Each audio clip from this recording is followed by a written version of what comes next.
Wow, guys, MSNBC had a group to spread Trump hate, and a Trump supporter snuck in. You gotta check this out. Raise your hand if you are a Republican, Democrat, an independent. Does the way that you identify racially impact your politics, or specifically how you plan to vote this election? Absolutely. How so?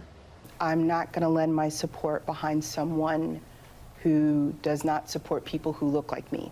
I don't think he sees me as who I am. Former President Donald Trump. Yes. And what about the rest of you? I just don't think that Kamala Harris has anything vested in the air finger quote black or Hispanic experience in so much as it would be identified by anybody that lives in those communities. You're saying you don't think that she can help black or brown people? No, I mean, going to Howard don't make you black. A conversation that quickly turned to this moment in a July interview at the National Association of Black Journalists. I didn't know she was black until a number of years ago when she happened to turn black, and now she wants to be known as black. So I don't know, is she Indian or is she black? What did you think when you heard those comments? Highly offensive. I mean, I think probably every multiracial, mixed race, biracial person has had the experience of someone else telling them that they are not something enough. I think it's kind of triggering, right? I think it is impossible to be biracial in America. And I think that it requires that you're covering all bases at all times. And it requires constant recognition of both identities. And I think when Donald Trump says stuff like that about Kamala Harris and implies that she's like picking a race for political advantage, it's tapping into an incredibly familiar sentiment that I think everyone on this panel can understand. Marie and Adul, as Trump supporters, when you heard that comment, as mixed people, how did it register with you? Well, my first thought was, that wasn't very well thought out. At the same time, though, when I heard it, I didn't hear it as an attack on blacks or Indians. I heard it more so of him commenting towards identity politics and the appeal that some take to play up one side of their race over the other. Adul, I see you nodding your head. I agreed with him. I didn't know she identified as black because everything I saw was first South Asian. I'll tell you guys this right now. I don't care if she's white, black, purple, orange, or anything. She could even be pink. I wouldn't care. I'm voting for the right person. And I think with this election, people are trying to make it a white versus black thing when she's not she's not even black in reality. She's not even black. And I feel like she's using the black vote, and she's using black people to throw hate at Trump. You know what I mean? And try to push her campaign. I don't think that's right at all, guys. Let's keep going. First Indian, there's none of that identified as black. Regardless of her parents, I mean, she was born in this country, and she identifies as a black person in this country in an American way, in a uniquely American context. I've never heard her identify herself as a black woman. She said multiple times she's a black woman. I've never heard it. But I'm black, and I'm proud of being black. Politics. I should note that one of the gentlemen we spoke to there, Abdul Ali, is currently a Republican candidate for North Carolina's 12th congressional district. His opponent is Representative Alma Adams, who was elected back in 2014. But what's Okay, I'm failing to see the issue here. I'm a little bit confused, to be honest. So what is it exactly that the left is so offended by? The fact that you have a black man here who was present on a panel and had a different opinion than you're emotionally comfortable with handling? What exactly is the suggestion? That conservative black people not be included in the public conversation? That it's somehow wrong to include them in focus groups? Give me a frickin' break. The reality is, black conservatives exist, and this is a reality that leftoids ought to get used to and used to quick, because guess what? Newsflash, there's more. This is what your dishwasher looks like after 1 year. It's a colony of billions of mold and bacteria.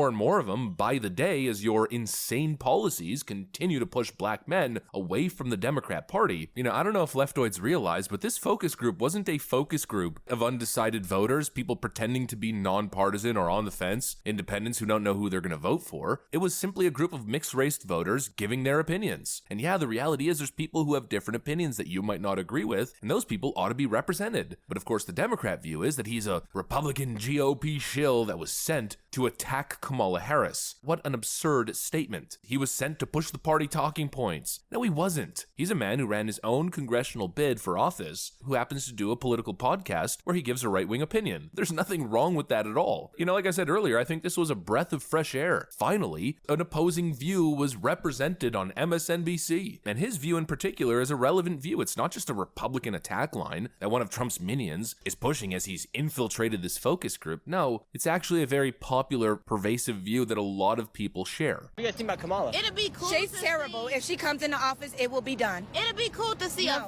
So this is what I was gonna say. I believe they need to go to high income areas, medium income areas, and low income areas, and get 30 people from each and see who they're voting for. Because I'm getting tired of them selecting a certain type of demographic of people and saying who you're voting for. These people are just so lost to the truth. They don't even know they're living in poverty. They just think Biden's gonna get us out, Kamala's gonna get us out. Every time you keep voting blue.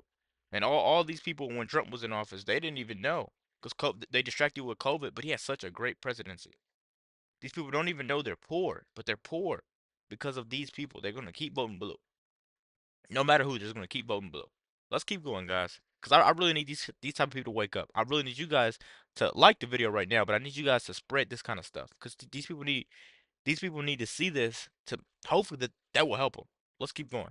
Female black, you know, she's half black, not fully black, but it'll be cool to see a black president, Western Indian. female black president. But I'm definitely voting for Trump. Let me tell you something. She tries to get the black vote. Because if you look at her past things, and maybe 10, 15 years ago, when she's in interviews, she identifies as West Indian. She does. The only way that she's identified as African American is right now. Doing right now. Because she wants the voters. But she doesn't give a fuck. Because where was she at in these past 4 years and she's vice president? What has she done for us? She have not. Can done you shit. say one thing that I didn't even know she was the vice president. Can we say what she has done? Let's go, Trump. And I am going to stand on Trump, and I'm so sorry if that may ruffle people's feathers, but I have done my own research, and Trump has done a lot for us, more than what the media tries to portray. They're getting all our favorite rappers. They're having Megan Thee Stallion twerk and all of that. I've literally been saying this. This lady is a chameleon. She just said it. That they're having Megan Thee Stallion twerk and all of that going on. All these your favorite rappers going up there, and you guys is gonna keep getting distracted and electing her. Let's just keep going. To gain, because they think that that's going to make us vote for them, and that's not. And that never got my vote. And that will never get my vote. And I'm going to stand on that. Twerking did and not get my having vote. Meg Thee Stallion. First off, the That's song that she was even saying is very ignorant. Go around asking people on the streets. I've seen so many of these interviews so far, and you'll see the same thing over and over again. You'll see the same repeated pattern. Are all of those people Republican shills, Trump podcasters who are infiltrating these online interviews? No, they're regular people who have different opinions. And you're just throwing a hissy fit, frankly, because a black man disagrees with you, and you leftoids view that as unacceptable. Wow, guys, that's enough of this video. I really want to know what you guys think. Is that what happens when you go ask random people on the street who you're voting for? What do you think about Kamala?